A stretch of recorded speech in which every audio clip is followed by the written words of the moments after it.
Sejam todos muito bem-vindos a mais uma edição do nosso podcast, Doses de Espiritismo.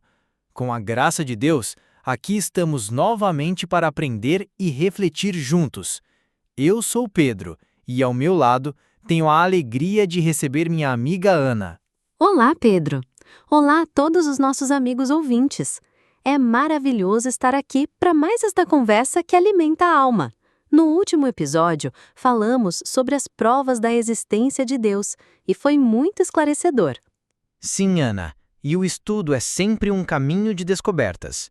Hoje, daremos um passo adiante. Já que a razão nos mostra que Deus existe, vamos tentar compreender Deus dentro de nossas limitações. Falaremos sobre os atributos da divindade com base nas questões 10 a 13 de O Livro dos Espíritos. A primeira pergunta, a de número 10, vai direto ao ponto. Pode o homem compreender a natureza íntima de Deus? E a resposta dos espíritos é curta e honesta. Não, falta-lhe para isso um sentido. É uma resposta que nos coloca em nosso devido lugar, não é, Pedro? É como um bebê no berço tentando entender a profissão dos pais ou as contas da casa. Ele sabe que os pais existem, sente o amor, o cuidado, mas a mente dele ainda não tem a capacidade para compreender a vida complexa que os adultos levam. Acho que somos assim diante de Deus. Perfeito, Ana. E ela nos leva diretamente à pergunta 11, que nos dá uma esperança. Será dado um dia ao homem compreender o mistério da divindade? E a resposta é: quando não mais tiver o espírito obscurecido pela matéria e pela sua perfeição se houver aproximado de Deus, ele o verá e compreenderá. Ah, isso é consolador. Quer dizer que não é uma porta fechada para sempre. É um ainda não. Conforme a gente vai crescendo espiritualmente, limpando as poeiras da nossa alma, o véu vai se tornando mais fino. Exatamente. É um processo. Quanto mais desenvolvemos nosso senso moral, mais nossa compreensão se expande. E mesmo que essa compreensão total ainda esteja distante, a questão 12 nos pergunta: embora não possamos compreender a natureza íntima de Deus, podemos formar ideia de algumas de suas perfeições? E a resposta é: de algumas, sim. O homem as compreende melhor à proporção que se eleva acima da matéria. Entrevê-as pelo pensamento.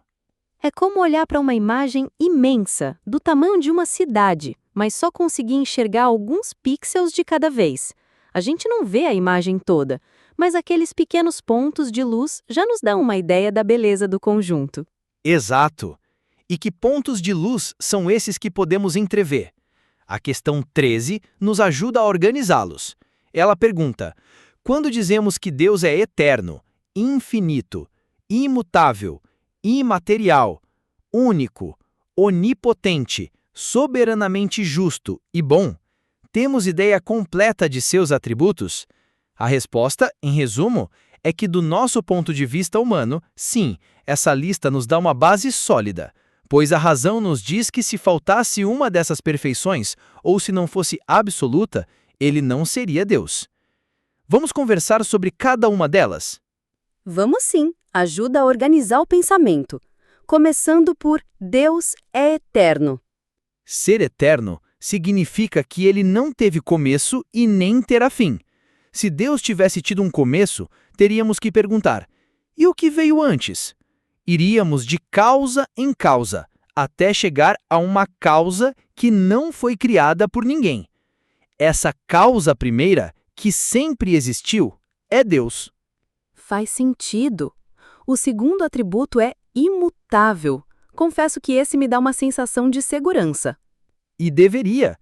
Ser imutável significa que Deus não muda. Suas leis são perfeitas e constantes. Imagine se a lei da gravidade resolvesse mudar de humor e deixasse de funcionar por um dia. Seria o caos. A estabilidade do universo é um reflexo da imutabilidade de Deus. Entendi. O próximo é imaterial. O que isso quer dizer exatamente? Quer dizer que a natureza de Deus é diferente de tudo que conhecemos como matéria. A matéria se transforma, envelhece, se desgasta. O nosso pensamento, o amor que sentimos, eles existem, são reais, mas não podemos pegá-los, são de outra natureza. A natureza de Deus é a essência espiritual pura. Por isso, ele não está sujeito às mudanças e imperfeições da matéria. Ótima explicação.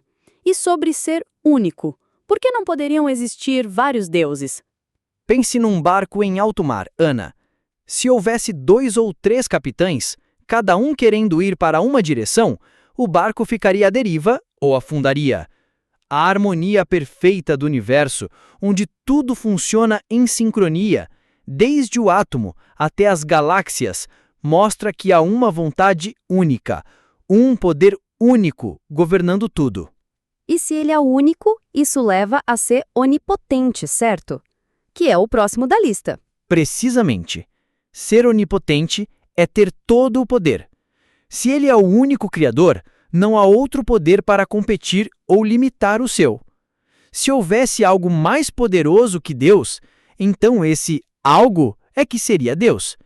A onipotência é a consequência lógica de ele ser a causa única de tudo. E, por fim, os atributos que talvez mais toquem o nosso coração. Às vezes, olhando as dificuldades do mundo, algumas pessoas duvidam disso. Sim, mas o livro nos convida a olhar para a sabedoria das leis divinas. Quando observamos a perfeição da natureza, como um ecossistema se equilibra, como nosso corpo funciona sem que precisemos pensar, como a vida sempre encontra um caminho, essa sabedoria imensa revela uma bondade e uma justiça que estão por trás de tudo. Nossas dores e dificuldades são parte do nosso aprendizado dentro dessas leis perfeitas, e não uma falha na justiça ou na bondade do Criador.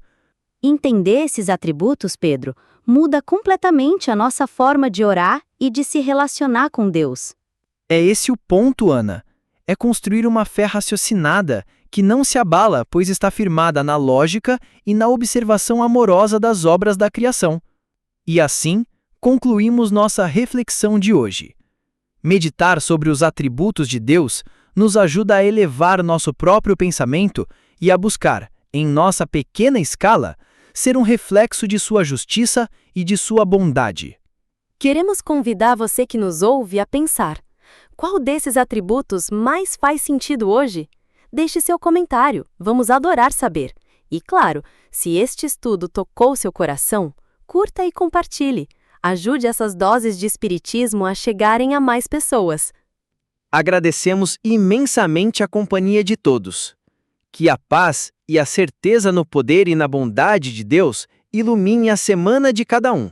Um forte abraço e até a próxima!